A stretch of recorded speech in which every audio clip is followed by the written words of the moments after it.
Good evening, Guardians. Welcome back to another exciting episode of Short Pause Presents Tower Talk. I'm Ben on the other end of the microphone. That's Brent. You know who we are. Twitter handles right underneath us here if you want to follow us for some strange reason. This is Tower Talk. This is our Destiny focused video discussion series where Brent and I hop in here and we talk about any and everything in the world of Destiny. And we've got a lot of stuff to talk about, Brent, because it's been a few days since we were able to do a Tower Talk. We're kind of shuffled out of our normal time slot due to other commitments. So these things have just been piling up, and we've got a whole host of things that we need to touch on here. How you doing, man? Good, dude. I'm a little tired. We've been working hard on the raid, and those raid sessions have gone late into the night. So running on fumes, but I'm happy to be back here. We're talking Destiny 2. We weren't able to get to it last Thursday, but we're here special on a Monday night, and we got a lot to talk about, dude. We do, man. So let's get right to this. So first thing I want to touch on, obviously there was the big stream last Tuesday. It was the with the combat reveal stream for year 2. This is a big deal in Destiny 2 Forsaken. This is just fundamental systems of the game that are being changed, things that people have been talking about, things that people have been asking for throughout the lifespan of Destiny 2 right now are coming to fruition with the release of Forsaken, or in some cases just before the release of Forsaken, when we get the update 2.0.0 on August 28th. So Brent, the combat stream was I thought it was really cool, man. It was a really neat stream. It was very focused on the hardcore Destiny fans, getting into the nitty gritty of all the different systems and the weapon systems and the things that are going to be changing with Forsaken. And I loved it, man. It was one of those streams that I was asking for prior to the stream. I was like, I don't really want to see anything else from the Tangled Shore, from the Dreaming City. Like, I want to experience that stuff when I'm in the game. But I'd be totally on board if they dove into some of these like nitty gritty mechanics in more detail, and they did that here. So one of the first things they touched on was the new weapon slot system. So something we've been wondering about exactly how this is going to work, and we have a much better idea now that we've seen the combat reveal stream. So if I understand this correctly, Brent, the slots essentially remain the same. So you have a primary, a special, and a heavy slot. So that still remains. There's still certain guns that can go in each of those slots. So you can't put an energy weapon in the primary slot, from what I understand. But what they're doing now is basically what Josh Hamrick said on the stream was he was referring to the type of ammo that a weapon uses as almost a trait or a perk that's associated with that particular weapon. So now when a weapon drops, it's going to have a type of ammo associated with it. So, say your Better Devils drops, for instance, in the world, and attached to it is a little tag that says primary, or the Kaibu drops in the world, and a little tag is attached to it that says special for the type of ammo that it takes, or the Curtain Call drops and that has heavy attached to it. So there's a type of ammo associated with each of these guns, and from what I understand, you can put any primary or special type ammo guns into each of the first 2 slots. So if you have a primary or special weapon I guess it's better to say if you have a weapon that uses primary or special ammo and does not contain an elemental damage, that can go in the first slot. And that's going to run the gamut of a whole host of different guns. So shotguns, fusion rifles, sniper rifles, your typical stuff, hand cannons, auto rifles, scout rifles, pulse rifles. All that stuff's going to be available in the primary and then the special slot, and you're going to be able to put those in there as you please. So what it does is it gives us the ability to run those D1 loadouts like we were talking about. Run a scout rifle, run a fusion rifle, run a rocket launcher. Nobody can do that kind of stuff again. Run a shotgun in there in the special slot. Like, all that stuff's coming back. Or it gives us the ability to still stay with the D2 weapon system if we like that. Obviously, we've been playing Destiny 2 for the last year.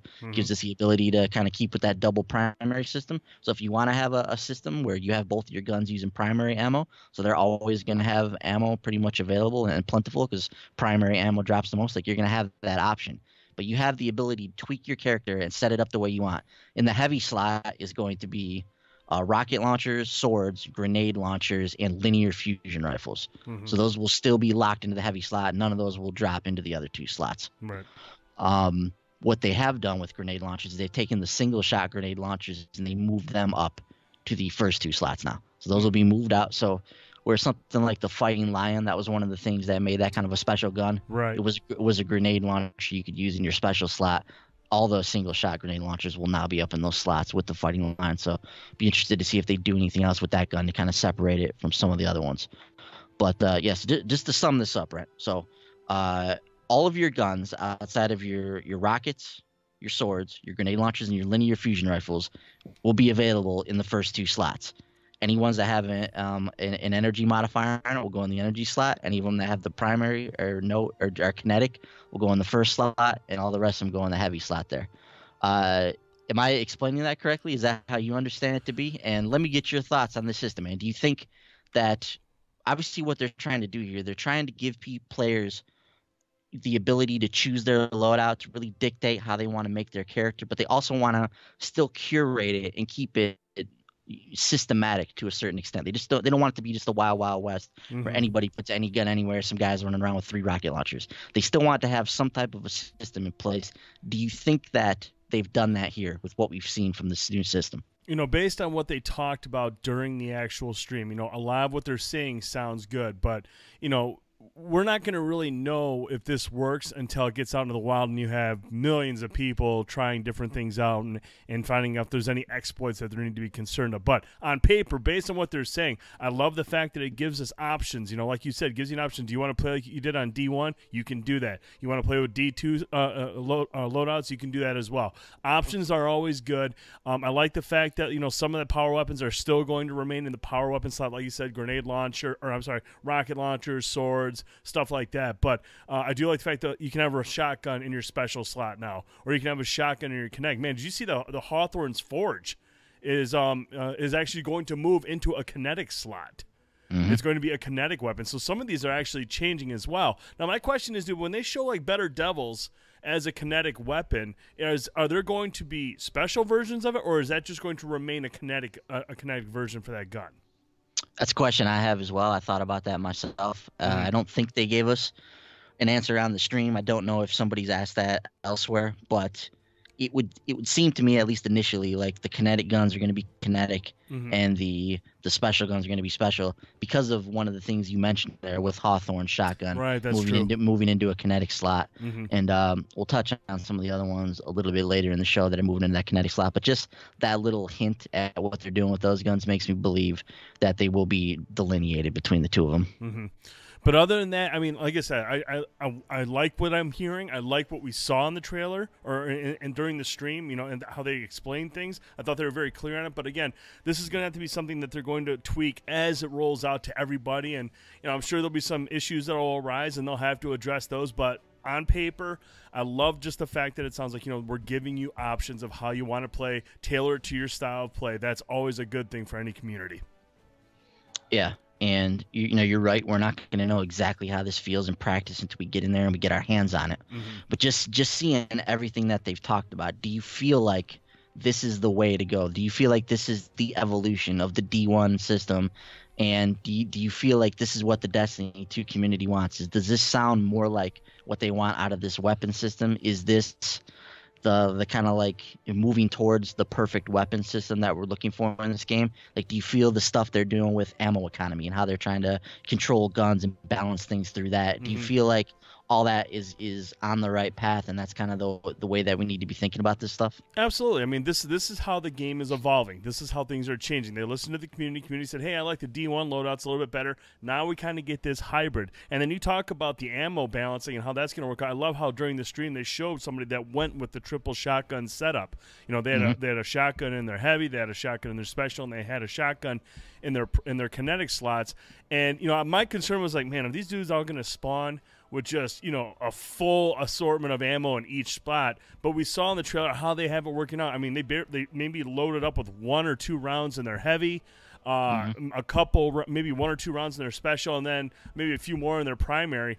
And that was all they had to work with. So, I mean, you had to be very smart about it. But the fact that when you kill people in Crucible and they're going to be dropping secondary ammo and whatnot, and power ammo is going to be on the map, you could basically make it through an entire game without dying and still have plenty of ammo by the end of it. So I think that's a really cool way that they handle that. And when I saw that, I was like, cool, that answered one of the concerns I had. I was like, I just don't want somebody rolling in with 3 shotguns having a boatload of ammo, and because that's very difficult to deal with.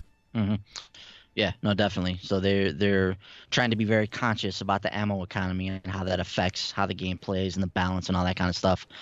And one of the other things that they talked about was just how they obviously they want to take this weapon system and they want to evolve it from the Destiny 1 system. They don't want it to just be the same thing. And they mentioned that they don't want to put this new system in there and then just have you just not have any ammo. Right.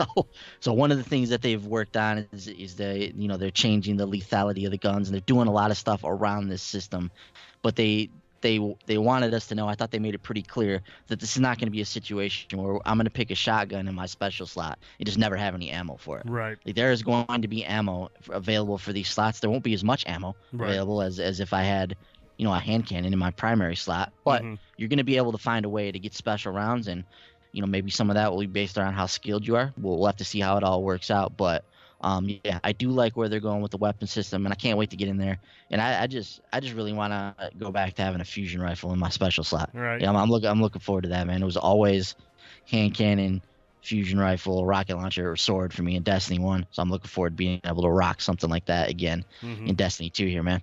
So from the reveal of the weapon slots, we saw how that worked, and then they went into random rolls, which is something that a lot of us are very, very excited about, very, very curious about. So they went through, showed us a number of different guns in the game and how they basically all the stats are randomized now from what they said. So it sounds like everything from the first perk row to the last perk row, all of this stuff is going to be randomized.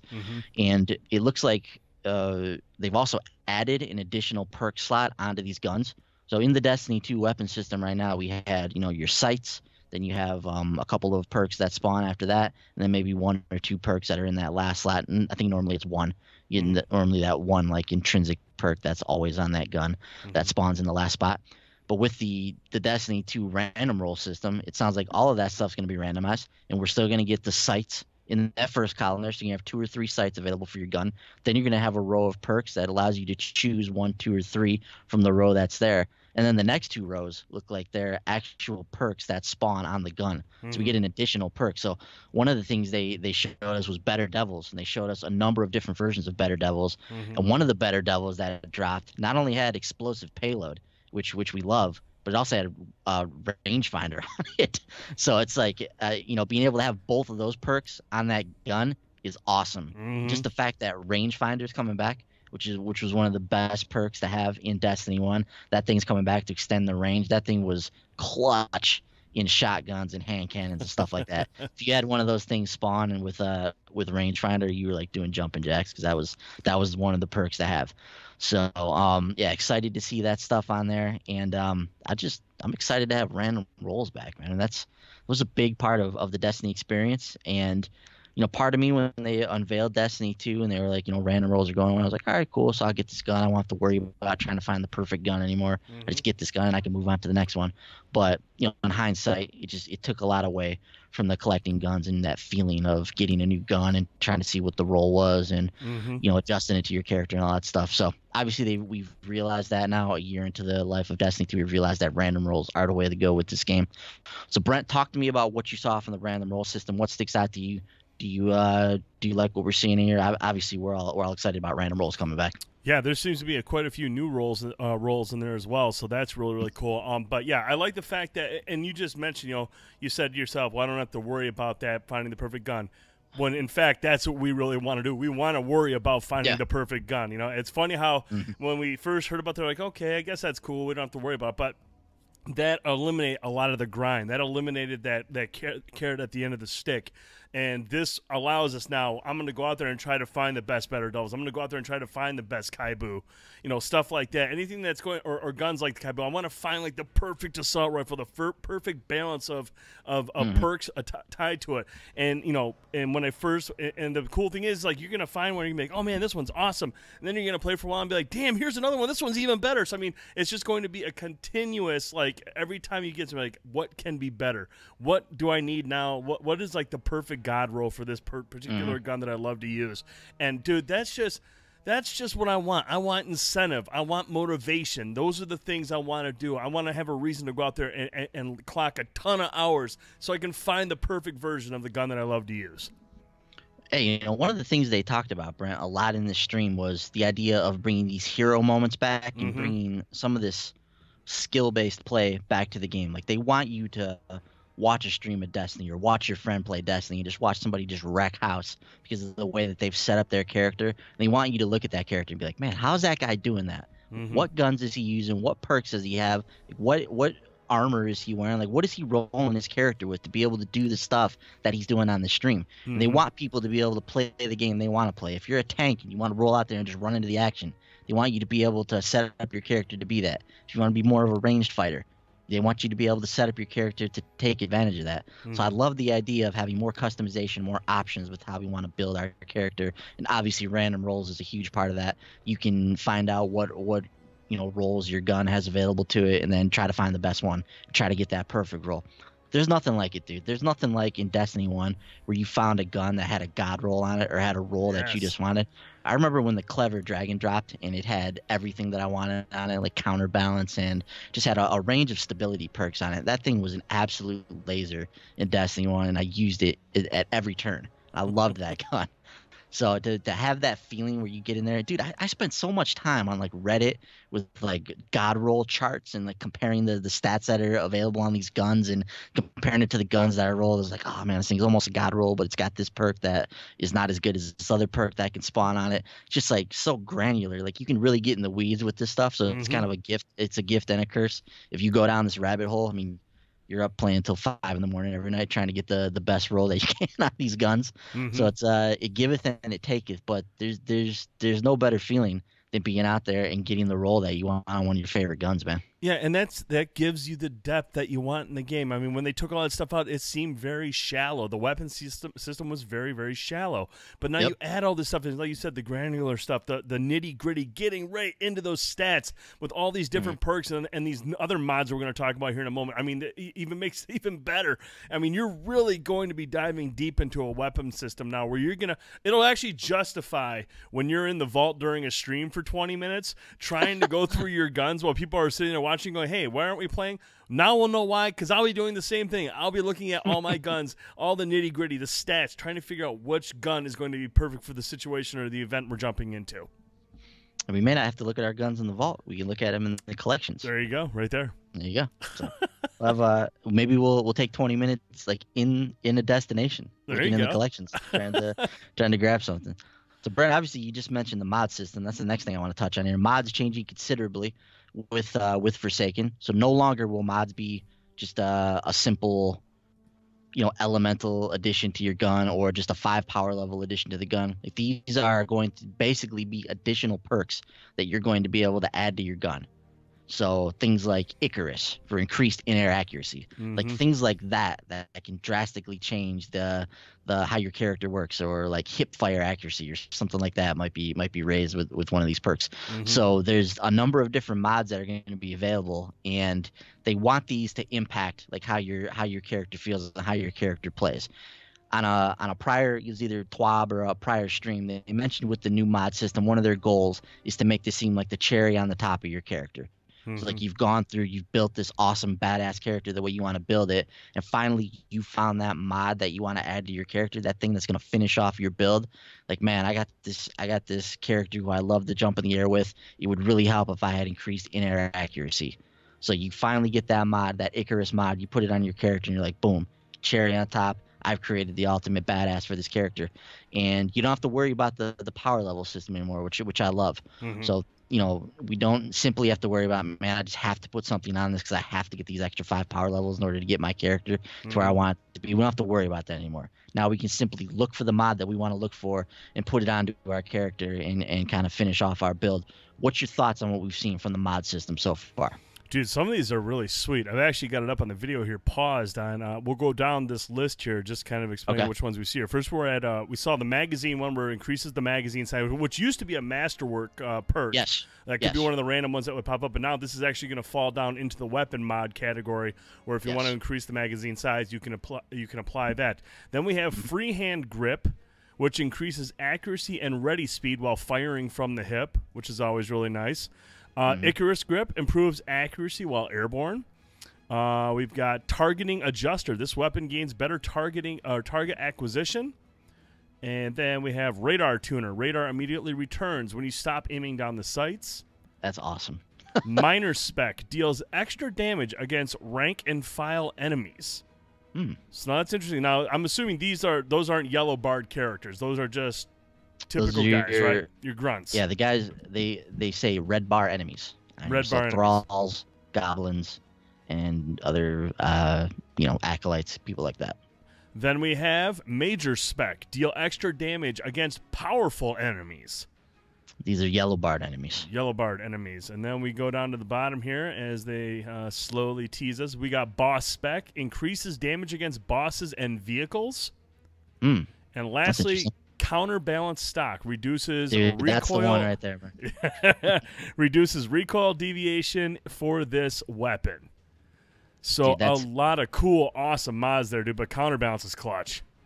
Counterbalance. That was what I always looked for on Destiny 1. Anytime I got a gun to drop with Counterbalance, that was going straight to the vault. Like, that's a keeper. That one I'm not getting rid of. Counterbalance was such a clutch perk. It made your gun handle so much better. It was so much more accurate. It was just a great perk to have. And it's awesome to see that it's returning here with the Destiny 2 mod system. Yeah, so what do you think about all that, man? Do you think this is a good move for the mod system to go this way? And obviously, I'm sure there'll be a number of other mods that are going to be released, and I'm sure this is just the tip of the iceberg for what's available here. But do you kind of like where they're going with this? Dude, this basically takes every gun that's been in the game so far and adds endless variations of it.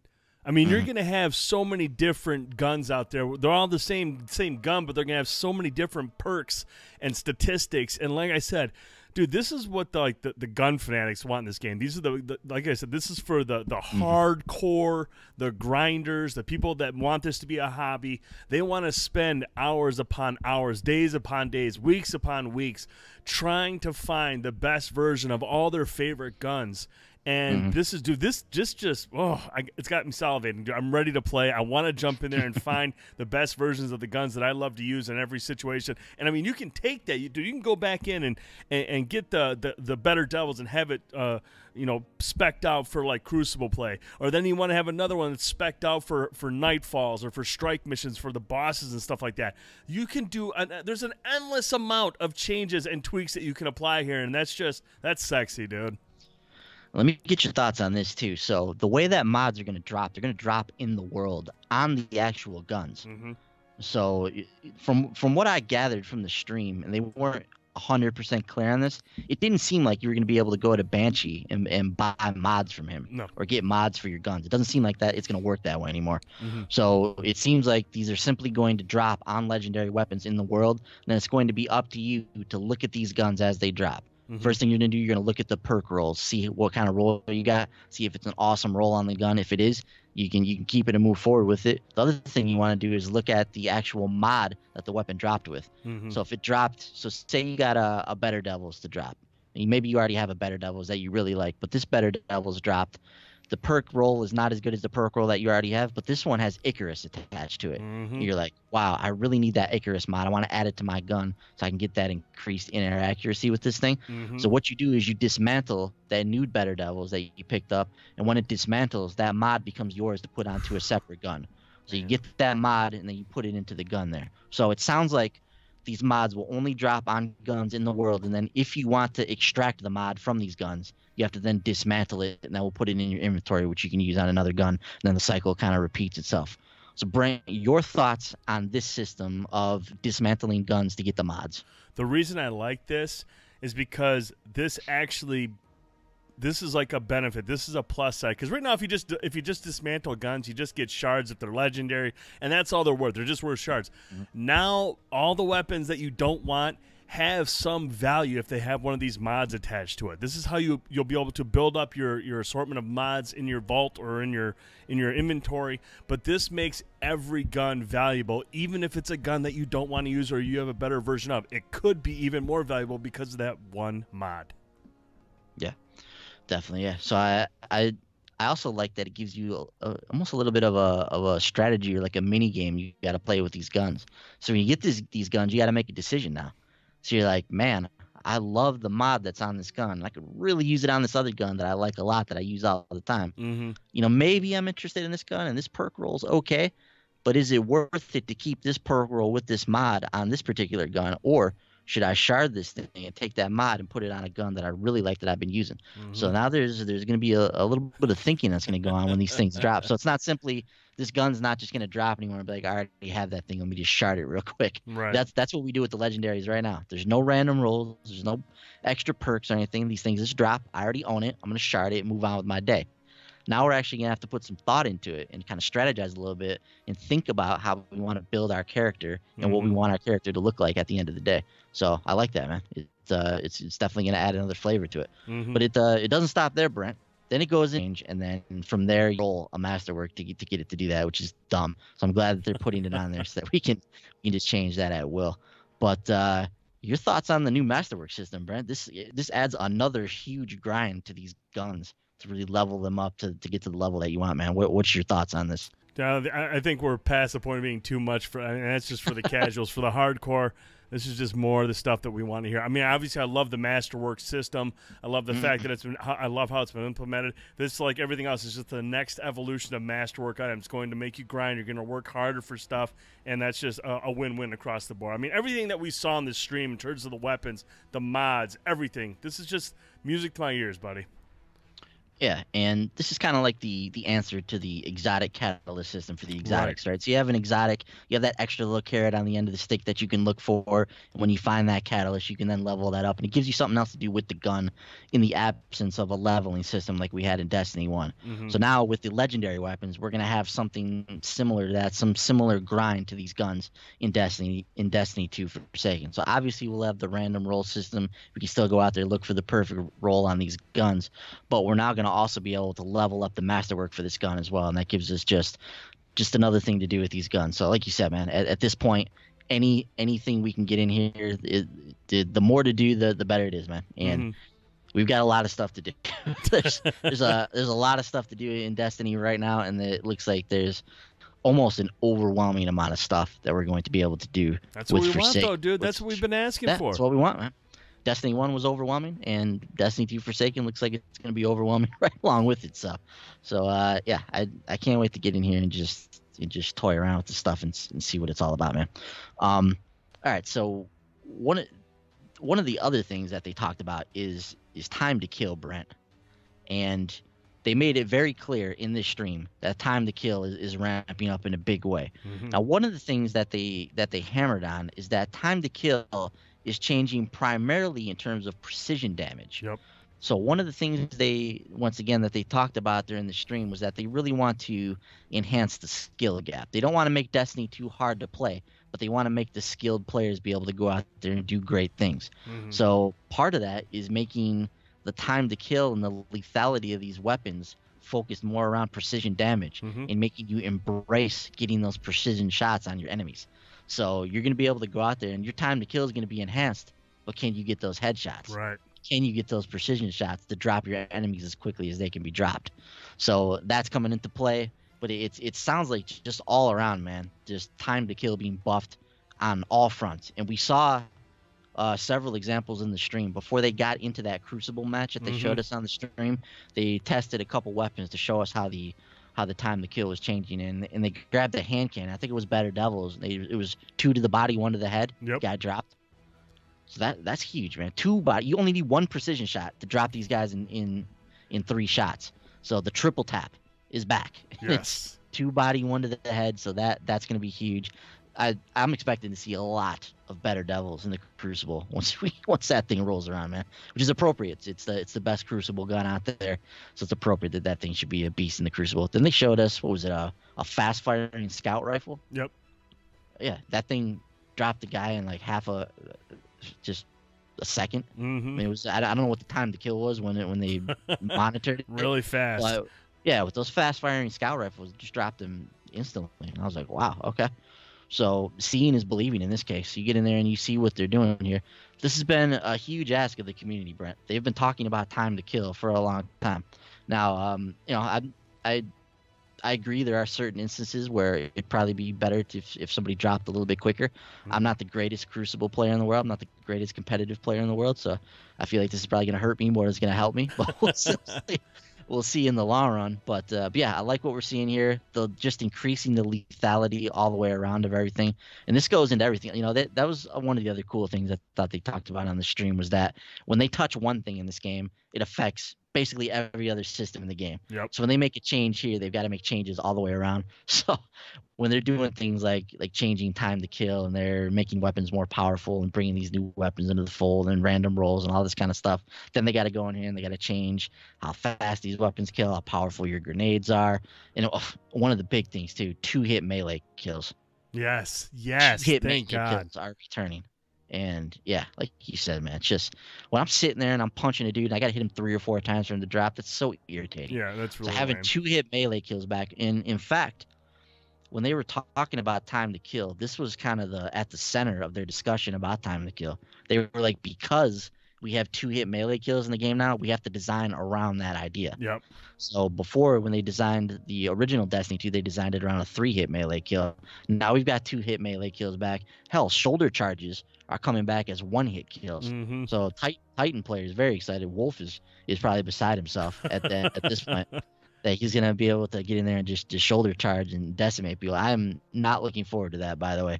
Shoulder charges from the Titans are total BS. So not looking forward to seeing that back in the fold. But yeah, it's a lot of fun stuff, a lot of exciting stuff. Some of the grenades are getting buffed, not all of them. Yes. So they'll be buffed a little bit. They also made this clear: grenades will not be 1-hit kills. Right. That will not be a thing probably ever again in Destiny 2. So if you're looking for that, I'm sorry. It just always irked me if you sit there and you get a couple shots in a guy and you even break their shield, then you throw your weak ass grenade and you just see the little points popping off and they run off and it basically just knocks the wind out of the enemy and you're just like, come on, dude, like the shield's busted, the guy should be dead. I mean, if he walks into the grenade and it zaps him and he's got no shield, it should be if no shield and a grenade hit, direct hit, should be a one-shot kill. I agree. When you drop a grenade, it should either A, drop the shield if the enemy's shielded and then you can attack them, or B, if their shield's already dropped, it should kill them. Mm-hmm. Like it should do one of those two things. Right. So it should be basically a 2-hit grenade kill. Right. For lack of a better term. So Brent, let me get your thoughts on what they're doing with time to kill. So they're not changing things like Vigilance Wing or Graviton Lance, which are running amok in the Crucible right now. They're taking these other guns, they're making them more stronger, and they're basing it around precision damage and skill. Mm-hmm. So how is this all going to play out? What do you think about what they're doing with the changes to all this stuff? Give me your thoughts on time to kill, man. Myself personally, I really like it because there have been multiple times where I'm not a great player in the Crucible, but I'm pretty good at precision accuracy. And the fact that I will be able to get a drop on some enemies now, if I flank and competitive and I get the drop on them and I line up some good headshots, I'm going to be rewarded for it. Or if I come up behind an enemy and I get a double tap with my melee, I'm going to be rewarded for it, for making that flank and for getting up behind them. So I really like all the things I'm hearing here with the time to kill. I'm glad that it's all focused on precision because that requires skill. And like you mentioned, they want to make it so it's more for the skilled players to really shine, and that's what they're going for. And I think that's the best way to handle it. Mm-hmm. And on this topic of time to kill and increased lethality, one of the interesting things they talked about in the stream was not only obviously are they doing everything that we talked about, but they're also getting back and touching up the old supers and the old perk trees that we've become accustomed to with Destiny 2. It's another one of those things where they're like, all right, we're changing all this stuff over here. We have to go back and change this stuff to keep up with it. Yep. So they're going in and hunters especially, man. Hunters are getting quite the buff to everything that that they had prior to the release of Forsaken. So the tether becoming more sticky, for lack of a better term, in the Crucible. More aware of like who's around. It's quicker to engage. Yeah, so it sounds like there's no escaping that thing once it gets dropped now. So that's awesome. I can never escape it as it is right now. So I'm not looking forward to that. What I'm looking forward to is Stormcaller getting increased damage. Yes. So that's definitely something that's needed. Golden Gun will now get 2 extra seconds. Dude, now that's one that I think is really, really it was needed. I mean, honestly, when we were going through the the Solstice armor, the first set, before Mayhem dropped, you had to get a certain amount of like super kills with your solar weapon. And I tell you what, dude, in Crucible, when you hear the Dawn Blades or the hammers, you could try to run away, but those things are like almost like heat seekers, and they're coming for you. And there's really no way to get around it. Where if you pop the golden gun, everyone hears and everyone disperses before and before you can even find anybody, your time runs out. And it's just like, dude, come on, give me a little more time. So 2 seconds can go a long ways, especially if you're sprinting looking for somebody. 2 seconds can get you a lot. So I appreciate that change big time, because there's just when you hear some of these sounds, some of them are like, oh, I got to get the hell out of here, Hunter, just golden gun, and chances are you're going to survive. Whereas if I hear someone pop Dawn Blades, I'm just like, I might as well just stay here because I'm dead, because they're going to find me and they're going to have it for 45 seconds or however long they get it. It just seems like 45 seconds compared to the golden gun. So I'm just glad we're getting a little more time on that. Yeah, that was something that every hunter under the sun was asking for. Yeah. Increased time for golden gun. It's both variations, the 6-shot and the 3-shot. So each one will be 2 seconds longer, which will be nice. Yeah. Is the 6-shot a one hit kill in the Crucible? Yes. So you would always run 6-shot in the Crucible, I'm assuming. I always would. Yeah, hell yeah. Yeah. But I mean, but that one burns up even quicker. Yeah. That one burns up faster. So I mean, you have to pop that in close proximity, and have your teammates engaged with the enemy or whatnot to kind of draw them away from you. But the 6-shot, it is nice, but it burns up like almost half as fast or twice as fast as the regular one. Yeah. Throwing knife damage also being increased. Nice. So hunters just getting lots of love. Oh yeah. From the from the buffs. So I'm really curious, Brent, when Forsaken 2 comes out, to go back and look at some of this old stuff that we've played a lot of and see how they've changed it, tweaked it. It sounds like they're going to be maybe changing some perks altogether on some of these old versions of the Super, and I'm just excited to get in there and see what they've made old new again. That's going to be one of the cool things about hopping into Forsaken. The other thing, dude, is it looks like perks are coming back to armor. Yeah. So at least in some kind of respect. So I'm gonna read this from Forbes here. So, while I don't think we're seeing the return of true armor perks yet, armor mods are now a lot more intuitive and useful. Most of them revolve around reducing cooldowns. One example given was that if you stack 5 grenade mods, your grenade cooldown will actually lower than it ever was in Destiny 1. Another example was a new supercharging mod that boosts the speed for that. One non-cooldown mod was faster cornering while sprinting for greater mobility. So, clearly, this is much different than the weak-ass perk system we have on armor in Destiny 2 right now. I mean, seriously, the perk system in Destiny 2 on the armor, I get it with the casual thing, but this was like, what were you even thinking with the armor perks in Destiny 2? Literally every piece of armor is the same exact thing. There's nothing differentiates anything other than cosmetics, and that's cool. Like, a lot of this armor looks badass, and that's why we want to get it. But to have a badass piece of armor that then has a badass perk attached to it, like, how much more are we going to be wanting to get our hands on this armor?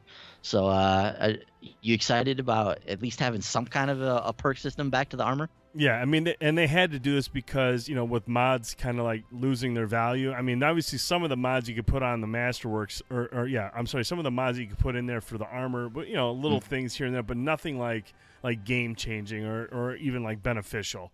So it'll be nice to see some new, like, more detailed what was the word I'm more looking for here? Perks is going to make things a lot more interesting. Yeah, definitely. So, really, really, really looking forward to that, man. And this was an exciting stream, dude. There's a lot of really good stuff on here. A lot of, like, as a longtime Destiny fan, like, you can't watch this stream and, like, not be excited about what's coming with Forsaken. It's taking a lot of the stuff that we loved from Destiny 1, combining it with some of the stuff that we love in Destiny 2, and creating something all new for Destiny Forsaken that I think we're really going to be able to sink our teeth into. Anything else from the combat stream that we didn't touch on that you can remember that you wanted to bring up? No, man, I think we nailed all of it. And just, the gameplay that we saw with the bow, the Wish Ender, oh, my Lord, that's pretty much what I want, dude. I want the Wish Ender. That bow Sweet looked name. filthy, but yeah, the bow gameplay looked really really good. Like it's, Mm. you can definitely see where the skill is going to be required to like really master that weapon. So yeah, that's the only other thing I took away from that video was just how badass the bow looked in action. Yeah, definitely. So combat stream exciting. If you haven't not watched it, go check it out and see what it's all about. It was a good time if you're a Destiny fan. All right, moving on from there, Brent. This week at Bungie was ginormous. Mm-hmm. I mean, there was a lot of stuff in here. This was all once again very granular, digging into the systems. I thought for sure, like after the combat reveal stream, it was really in depth. They showed us a lot of stuff about the game. I was like, this week at Bungie's gonna be pretty laid back. They just revealed a whole bunch of stuff. They're gonna give us a little bit of a break. Nope. Dude, they came out and dropped one of the biggest this week at Bungie's I've ever seen. One of the longest ones ever. Mm-hmm. Just chock full of granular information. So I'm gonna do my best to guide us through this in a efficient way. But first and foremost, a couple of things that we mentioned here. So on August 28th, the mod system is changing. So your current mods will be deprecated, and your inventory will tell you that you can safely discard them for materials and parts. On September 4th, the gunsmith's inventory will be dedicated to new Forsaken mods. So that's interesting right there. So we talked about previously with the combat reveal stream, are there going to be mods associated with the gunsmith anymore? Right here it gives us a little hint. The gunsmith's inventory will be dedicated to new Forsaken mods. So will he be selling mods in as he has before? Will they not just only drop on the guns? Sounds like it to me right there. Between now and the preload on August 28th, use your year one mods to lock in the elemental damage type you want for your year one weapons. This is very important. This is big. So whatever element you want on the guns that you have. So if you have a Uriel's Gift and there's a solar mod you want to put in, and the one you have is currently void, you need to do that prior to September or to August 28th. Yep. Because once August 28th hits, whatever element is associated with these weapons will be locked in. They will retain that damage type after the mod deprecation. On August 28th, the old mod slot will go away. You will no longer be able to insert any mods into year one gear or change the elemental damage type. So once again, not only is the elemental damage type getting locked in, the mod slot going away completely. You will not be able to add mods to the year one guns anymore. They will not accept year two mods from what I understand. So these guns are going to be locked into what they're locked into, and that's it. Some weapons will be moving to the kinetic slot. Now, this is very interesting, Brent, and will not retain elemental damage regardless of what mod you had applied. Right. The Aikilo sniper rifle and shotgun will be locked to solar, so keep that in mind. So here's the weapons that are moving to kinetic. Balagan, which is that very heavy-hitting shotgun. Shepherd's Watch, a heavy-hitting sniper rifle. Hawthorne's Field Forge shotgun, a favorite of yours. Alone as a God, that's the raid sniper rifle. Yep. Perfect Paradox, an absolutely awesome shotgun that you get from Osiris. The Frigid Jackal, which I believe is the Iron Banner sniper rifle. And Silicon Aroma, not 100% sure which that is. That might be a Trials weapon, possibly. But this is big, dude. Yeah. These guns are moving to the kinetic slot. How do you feel about that? How do you feel about having Hawthorne no longer having an elemental damage type? Does that sting a little bit? It does sting because I love using Hawthorne in Nightfalls or heroic strike missions when it's void singe. Because, I mean, you can go in there and just basically obliterate any heavies in just a matter of, like, by going through one clip, because that thing fires so damn fast. And anything that has, the Minotaurs or anybody that has a massive, or even, I think some of the Centurions actually have void shields. And you go in there with Hawthorne and you just light it up, and you can drop one of these guys without even having to reload. And it's just that hurts because Hawthorne's shotgun is really effective in Nightfalls in a lot of PvE events. So seeing that on there, I was kind of bummed. But I mean, most of the other guns, I'm not too familiar with. I don't have any like a real attachment to. So that moved there. But the Hawthorne one was one that really hit me. Hawthorne and Perfect Paradox. Yeah. Perfect Paradox is a really, really good shotgun. The one I have has Void on it right now, which is an absolute monster in Vex missions when you're tearing through Minotaurs with that thing. Yep. Thing's got Rampage on it as well. So it stacks buffs as you kill these things quickly. Seeing that thing going into the kinetic slot, that hurts, man. Because I don't know about you, but I'm not super fond of using power weapons or weapons like these in the primary slot. Like I really want to have like a scout or a hand cannon or an auto rifle in that slot. Right. And I want to have these more powerful guns in that special slot with the special damage on it. Mm-hmm. So to me, this makes it seem like Perfect Paradox Hawthorns. These aren't going to see much use anymore.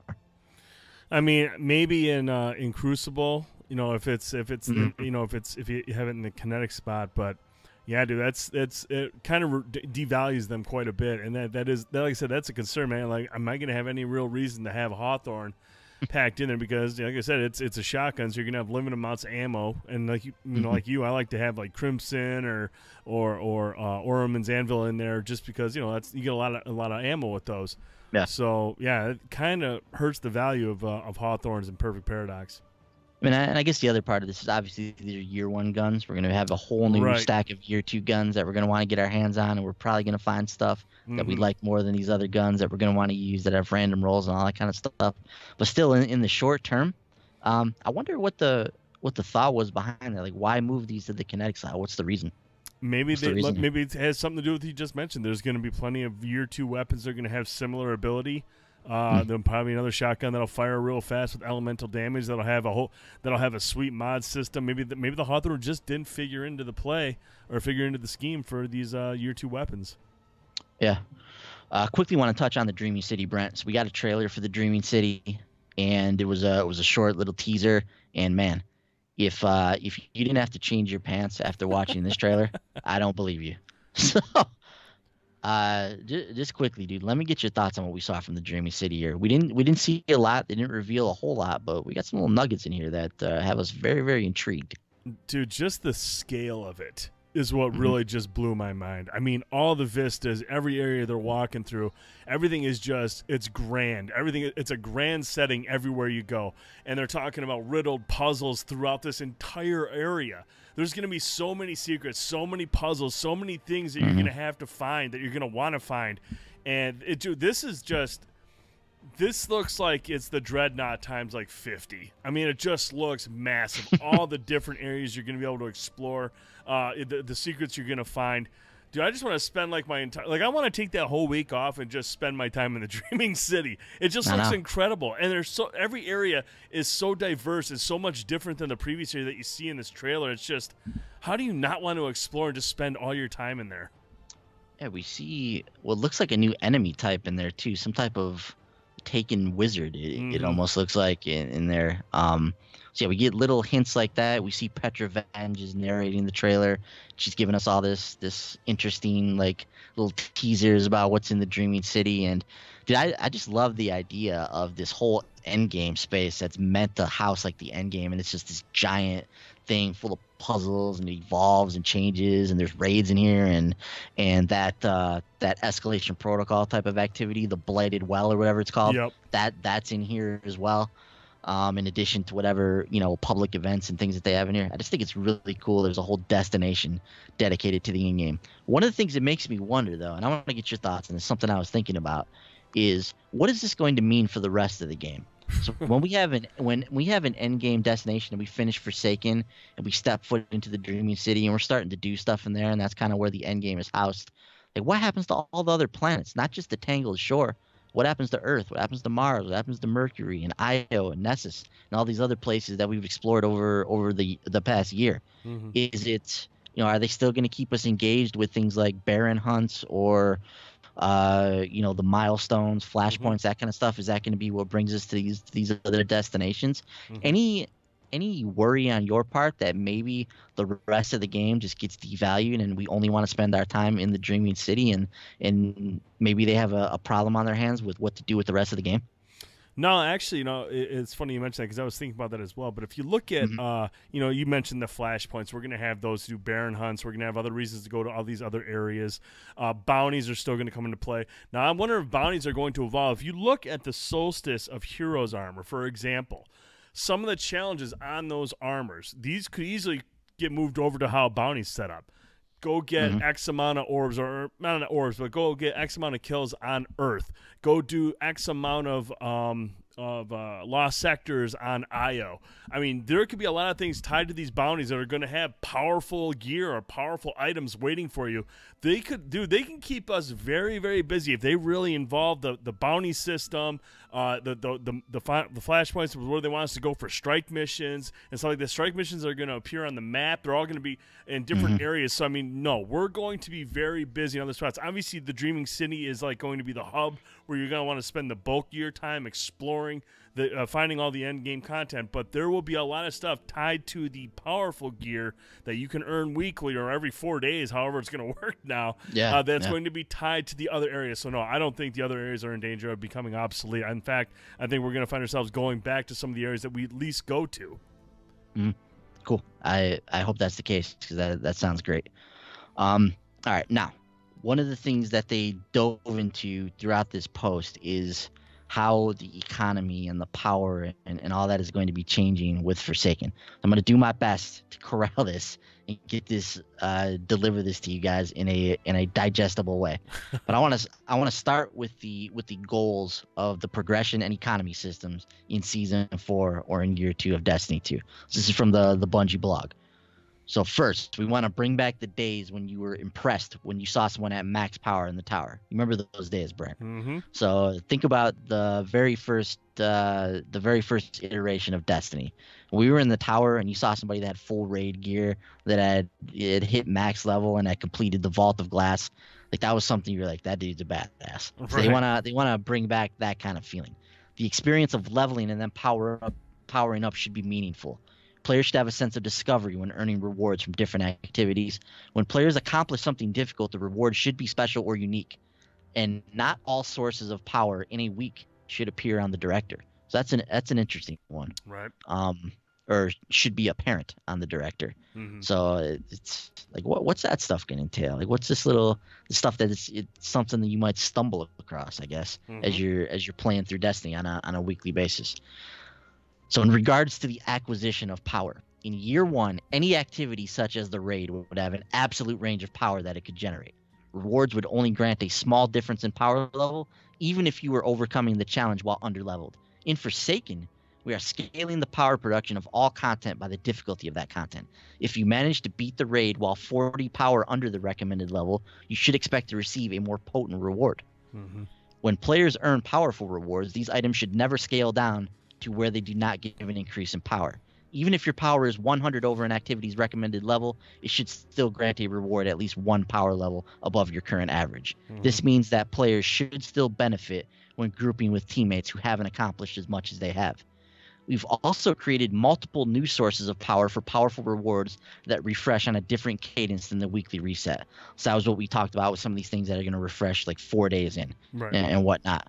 On a final note, on power, we've heard a lot of feedback concerning exotics. To make these rewards feel more useful, whenever you receive an exotic reward in Forsaken, it will always be at or above your Guardian's power.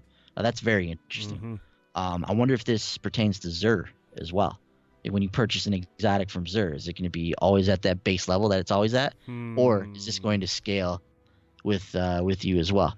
I would hope that. I'm sorry to cut you off. I would hope that only the stuff earned in like combat and like certain events. Like, I feel if you just go to Xur, that kind of defeats the purpose of what they're trying to do here. You know, which is to kind of keep you grinding, keep you going. Where if you go to Xur and just buy stuff, you know, I think if you buy stuff from Xur, I think I would be okay with it. Honestly, if they were, you know, if they were a little bit actually beneath you, it's just kind of like, you know, almost like you're going to the collection, but you don't have it, but you're going to Xur to buy something. You know, it just seems like when Galahorn came out, when Galahorn was out there, everyone was trying to get it. I remember I just bought it from Xur, you know, the week he finally sold it, and I had it, but that really kind of like took away the excitement that all you guys had when you guys actually had a drop in battle. And dude, I was there buying it too. Yeah, but I mean, like you know how people were super excited about that, and you just didn't get that. I want to have that excitement where I go into battle and I kill a boss and we kill the boss and we defeat whatever mode we were going through. I get a real powerful piece of gear that's awesome. If I go to Xur and buy it, that's cool, but I want to earn it out in the field. I think they've kind of addressed that too with the way they've started to do exotics. So there's only certain exotics in Xur's pool right now that he has access to, And many of the exotics in the game, you have to do a certain quest, or you have to beat the raid, or you have to do this, or you have to do that. So I don't know that I read anything that definitively said this, but it seems like after that experience with Gallarhorn in Destiny 1 and with some of the other guns, like they wanted to make it so like these really powerful ones, like you have a path to get them, or they're really hard to get, and it's not just something you can just get from Xur. There's a certain pool of guns that he has access to, which is why I'd personally be okay if they still stuck to this. You get the 1 extra power level from your exotics, because you're going to Xur, you're buying a gun that he has access to, and Xur is just utterly useless right now in the game. And when you go to him and you buy an exotic, it doesn't do anything for you. It's way under your power level. Obviously, we already have all the exotics at this point, but even when he has a new exotic that you don't have, like you want to feel good about buying that exotic. You don't want to have to buy it, then you can't use it. You have to, figure out something to infuse into it to get it up to the right level. So I'd be okay, because he only has access to certain exotics, and it's stuff that you're probably going to end up getting from him anyways, or you're going to get in an engram down the line. So I don't know. I'd be okay with him giving the 1 extra boost of power. All right, so moving on from there. So we got a picture of the new director, Brent. What'd you think of this, man? So we see the Tangled Shore, we see the Dreaming City, we see the Vanguard, the Gambit, the Crucible, like all this stuff's on here. The raid is moved into the Nessus location, so you'll go into Nessus and then you'll access the raid from there. What do you think about this snazzy new director they're putting out in front of us? I like that, because it reminds me of Destiny 1. When you hop into, you go to whatever planet you want to go to, there's the raid waiting for you there. It's not separate. It's just sitting right there on the planet. I like the fact that not all the ways of earning powerful stuff is going to be right there on the milestones on the left-hand side. Just the stuff that, how do they describe it? Something like the quickest way to... It's,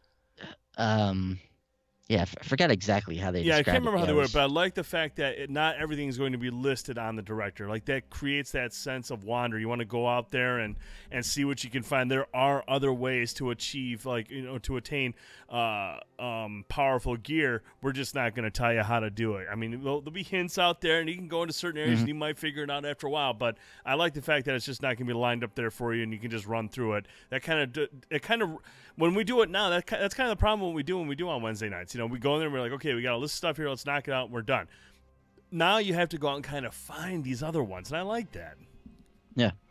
And we're also going to be able to drill down into this stuff. So the example they give us here, they give us an example of the Crucible menu.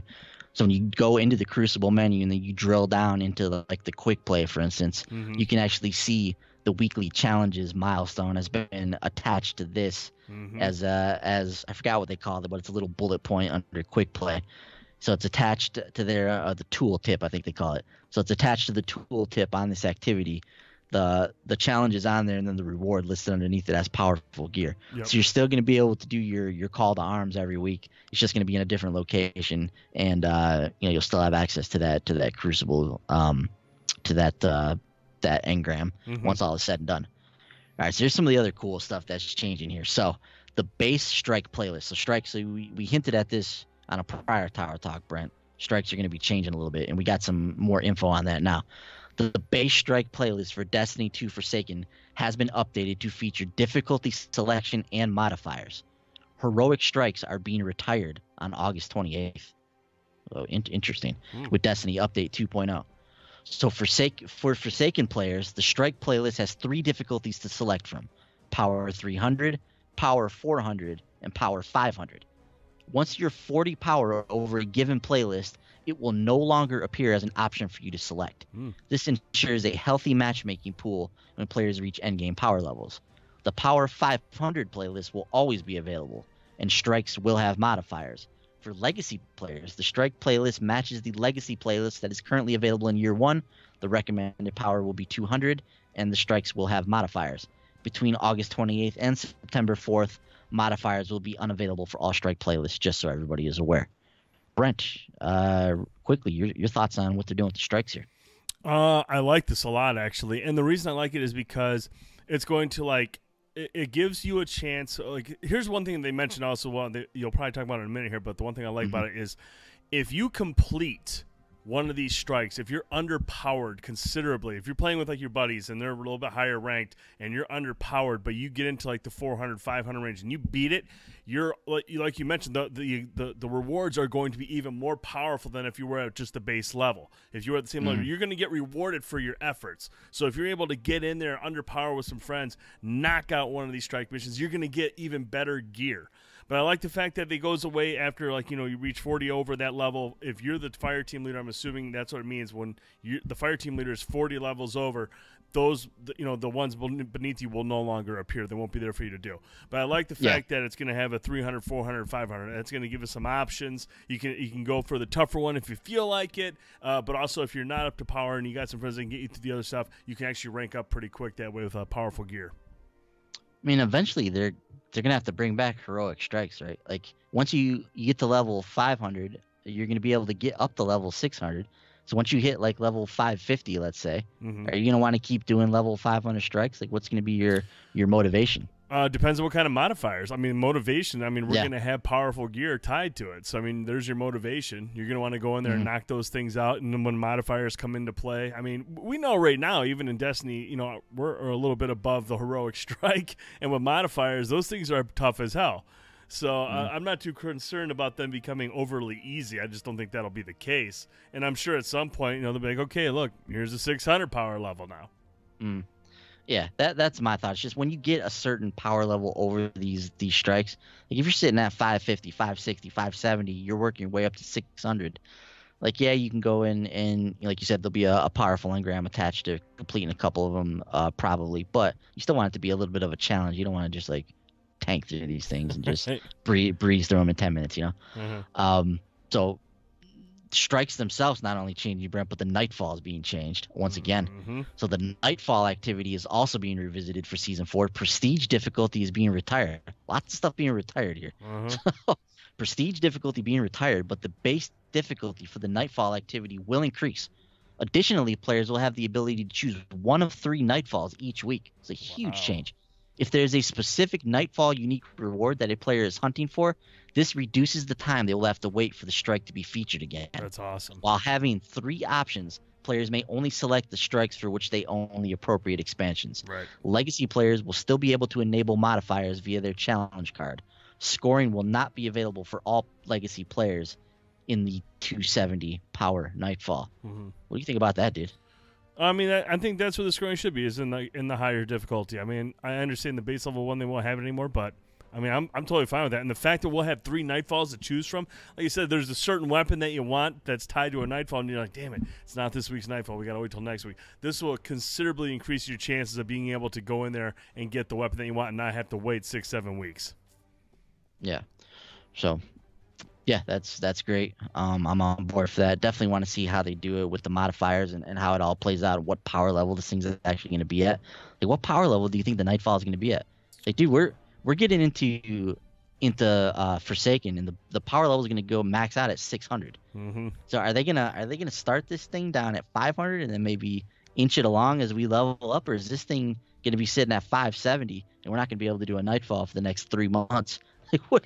I hope. Like, what's I hope that's not the case, especially if there's powerful gear tied to it.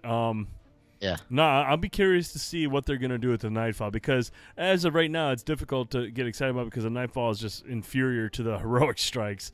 So they got to make some changes here to make the Nightfall like the premier strike. Like, that's the most difficult, most challenging strike. And I think we'll probably get some more information on the Nightfalls coming up here shortly. Yeah.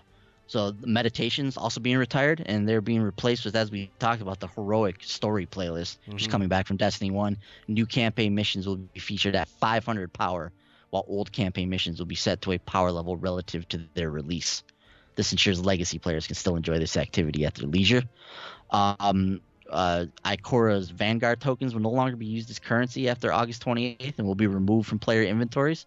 The legendary parade gear will also no longer be available, so if you want it, get it before August 28th. There's a lot of stuff that's going to be gone come August 28th, so if there's something that you want to get your hands on, make sure that it's going to be available either prior or after, so you know when you need to obtain it. Heroic adventures are being added to all destinations. When that destination is the flashpoint, one adventure will be selected to be a heroic per day, with the exceptions of Mercury and Mars. Those 2 destinations will function as they currently do, but will gain an additional adventure per day when they're the featured flashpoint. Players will no longer be able to purchase normal adventure tokens from vendors on destinations other than Mercury and Mars. Activity modifiers will be shared across all heroic adventures, heroic story missions, and strikes. This ensures that each day you know what to expect from the PvE content you play as a ritual, and that when we balance and tune modifiers, it's happening across the game. This will include 1 weekly singe, 1 daily buff, 1 daily debuff. So to summarize that, every single heroic activity on any given day is going to have the same modifiers, whatever you're doing. Strikes, adventures, story missions, all going to be the same. The Brawler and Grenadier modifiers will have their recharge times adjusted to ensure they're noticeable. Adjusting your equipment for either also has a rather significant impact. We've seen some pretty crazy plays by the new Solar Hunter in our play test. Yeah, I can already see that guy's going to be an asshole. So some experienced players out there may be reminded of the feelings found when they equipped Nothing Manacles in the past. All right, economy updates now. Destination materials will become your main source of reputation on their respective destinations. So this is big, Brent. Basically, the token economy is being completely thrown out the window. Yep. So we're going with a brand new one based around destination materials, which sounds very similar to what we had in Destiny 1. Destination materials will be part of the cost to infuse different weapons and armor across your arsenal. Year 1 challenges that granted reputation tokens are being retired, but will be replaced by bounties offered on each destination that provide destination materials. Destination tokens and rare destination materials are no longer awarded, but you can still redeem them for reputation if you have them in your inventory, and anything that previously granted destination tokens or rare materials will reward common destination materials moving forward. The gunsmith will also be updated. In Gear 1, this vendor required 40 gunsmith materials for 1 reputation package. This will increase to 100 gunsmith materials. Wow. That's a huge change. That's a big jump. So, Brent, quickly, your thoughts on the economy changing. Are you on board with them moving away from the token system? I mean, the token system was cool, but I like the fact that all these items that you're finding on these planets are going to be necessary to infusing weapons. And again, that comes back to what we talked about earlier. Are we going to have any reason to go back to these other planets? Yes, we will. There's going to be materials, resources that are tied to those specific planets. So you might have a gun that says, "Hey, look, do you want to infuse this? You're going to need some stuff off of Earth. You're going to need 10 of these or 20 of these. So guess what? We're going to be going back to Earth. You're going to be doing that for a lot of guns if you want to infuse stuff." So yeah, again, as we talked about earlier, I'm not too concerned. We're actually going back to some of the planets that we rarely went to. Exactly.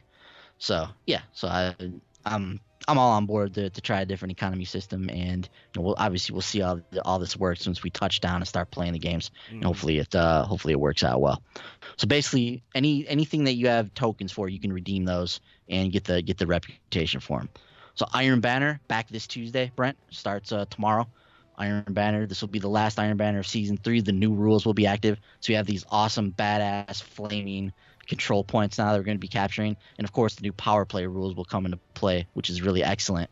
Now, one of the things we're all looking forward to with the next season of Destiny is power levels returning to Iron Banner and Trials of the Nine. But an interesting twist has been thrown on us, Brent. So Trials of the Nine will be unavailable for the duration of Season 4. The duration of Season 4, that's basically the next 3 months. Wow. The design team is putting it back on the workbench to make it a fitting challenge for the hardcore warrior. When the weekly activity returns, it will feature updated rewards, power advantages, and other gameplay changes. The final weekend of Season 3 Trials will take place on the weekend of August 24th, and that is the last time we will see Trials of the Nine for a very long time. Brent, this was kind of an unexpected addition to the TWAB this week. What are your feelings on this? You know, man, I don't ever hear people talking about the Trials of the Nine as much as we did the Trials of Osiris. So the Trials of Osiris came out. That was a big thing. That was a huge thing. And I just wonder if the Trials of the Nine, except for like the few hardcore that we're really spending a lot of time in there, I wonder if it's just not the hardcore, most demanding thing that you would expect from something like the Trials of the Nine. So they're probably taking it back to the drawing board, figuring out what can we do to make this not only the most challenging thing, but the most appealing thing to do in Crucible. Make this the premiere, much like how Nightfall is the premiere, or the Raising of the Nightfall, or the premiere PvE stuff. They need a premiere PvP thing. And Iron Banner's cool, and I love Iron Banner, but the Trials is always the one I'm always most scared because it's the most difficult. But it just doesn't have anything right now to be like, say, hey, look, come on in and play this. I think they're going to go back to the drawing board and try to find a way to make it the most appealing PvP mode. Yeah, Trials in Destiny 1 was something special. It was something that people wore as a badge of honor. It was the elite of the elite players played Trials of Osiris. Mm-hmm. You went into there, you knew you were going to be in a match with your palms just sweating profusely. Mm-hmm. You were going to be in for the match of your life when you hopped into Trials of Osiris. Trials of the Nine hasn't been that way, primarily because it uses just the same modes that you find in the competitive mode on any given day. Anybody has access to Trials of the Nine, so it doesn't have that same feel. And obviously, with the weakened weapon economy in Destiny 2 and the weakened weapon system, it wasn't as appealing to go through there and get a gun that was basically the same as guns you could get doing something far easier. Right. So they're going back to the drawing board. Many people just want elimination to come back. Like, they want that mode back. They want that to be what Trials is all about. Right. They want 3v3. They want just the feeling of Destiny 1 Trials. So I would, if I were a betting man, I would bet that when Trials returns in Season 5 or Year 2, Season 2, whatever they're calling it, that Trials will look something like it did in Destiny 1, with obviously with a few different touches on it. But it's something that the Trials community has been asking for. And clearly they're taking the feedback on this, and they're like, look, we want to go back to the drawing board. We want to make something special. I think this is the right move. Trials not the only thing disappearing, though, Brent. In another surprising turn of events, faction rallies will be retired after Season 3 here. The TWAB reads as follows. In Season 3, we introduced some changes, notably the renown mechanic, the faction rallies. The community responded with a lot of great feedback about how we could continue to improve the experience. The feedback ranged in topic from experience to rewards, but many of you expressed the following. 1, I don't want to feel forced to participate in every instance of the event each season. And 2, make the event progression a little bit less hardcore and more engaging. We plan to take that feedback and use it to improve activities and events in the future. When Season 4 begins, faction rallies will be on hiatus. This will give us a good opportunity to focus on some other areas of the game that need attention and reevaluate some of the fundamental aspects of the event. While the faction rallies event is on hiatus, faction tokens will not be redeemable. We'll tell you more about their fate in the future. For players who were unable to acquire specific exotic weapon catalysts during the faction rallies, this is important. We are working on new ways for you to earn them. They will not be available at the beginning of Season 4, but we will provide more information on where to find these rewards when they do become available. So, Brent, I really started to like faction rallies in Season 3 when they changed the renown system and they made it a lot more exciting to get the catalysts and whatnot. I understand that as we went through an entire season of this and you're grinding these heroic events, you're just doing the same lost sectors over and over. Like, that stuff can become a little bit grating.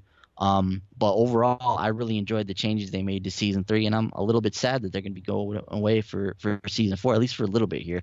What's your thoughts on faction rallies taking a hiatus here? Yeah, this is definitely more surprised by that? Oh, yeah. This is the one that really is kind of disappointing compared to, like, the Trials. Obviously, I don't play Trials much, but I liked faction rallies. I really enjoyed it. I liked the changes they made to it. The only thing I don't like about the renown is how you sometimes drag it into a nightfall on accident and stuff like that, and that was just kind of a pain in the butt, but I mean, that's a minor gripe, but overall, I liked the grind down. I thought it was really cool. It was exciting knowing we were down to the last season. I had to grind to get to the level I needed to unlock everything. So, whatever they're doing to make it more appealing or make it less grindy for some people, because I mean, it obviously it's only there for a couple of times a season, so maybe some people were more discouraged that they were forced to get in there and do it a couple of times so they could get the stuff that they really need, like the catalyst that we're talking about. So I know hopefully they don't make too many changes to it, because I really did enjoy faction rallies. I wouldn't mind seeing faction rallies get involved in Crucible play a little bit more, have something there like kind of how we see with Splatoon 2. It's a terrible comparison because Splatoon 2 is completely different, but how they have like team this and team that, like if you jump into Crucible and it's New Monarchy versus Dead Orbit, like it's have it filtered that way, make it more than just the things that you're doing on Earth and the lost sectors. Find a way to get everything else involved. Yeah, I definitely like that idea. So taking it back to the drawing board, and I'm sure it's going to come back even better than ever. They've made huge strides with faction rallies over the seasons, and like I said, Season 3 was the best it's ever been, and very, very curious to see where they go moving forward. I just hope they keep the prize formula that they established in Season 3, having exotic catalysts and exotic ornaments and all these cool weapons and ships and things associated with the prize pool. I think was excellent, and with the advent of random rolls, it's just going to make things even more exciting when you're getting them from these vendors here. So there's other stuff in the TWAB, the Crucible Labs. There's some good stuff that they're doing with Eververse, and some other things there. We're just out of time, Brent. So we gotta wrap it up. There was a lot to talk about this week. Like I said, we've missed a few days, and but it was really good to get back on here and do Tower Talk. There's so much cool stuff going on in the world of Destiny. Cannot wait for Forsaken to come out. It's just it's a really exciting time, man. But we got stuff to do. We got to get out of here. Our Twitter handles underneath us here. Follow us on Twitter at the Short Pause. www.shortpause.com is the website. If you like what we do here, like the video, subscribe to the channel, hit the bell so you always know when we go live with this. Tower Talk typically goes live on Thursday nights after the weekly Bungie update. We will not have a Tower Talk live this week as well because I'm going to be out of town. But we'll be back in the near future with another episode of Tower Talk, I promise. So keep it tuned here. Brent, any final words for the people? Nah, man, let's go raid. Let's do it. All right, thanks everybody for watching. Really appreciate all the support we've gotten from Tower Talk. It's been very humbling seeing all you guys on there. Watching the video, leaving comments, likes, all that kind of stuff. So keep it up. Let us know what you want to see from the show. Hope to see you guys in the chat. We'll see you guys online. Have a good one. See you guys.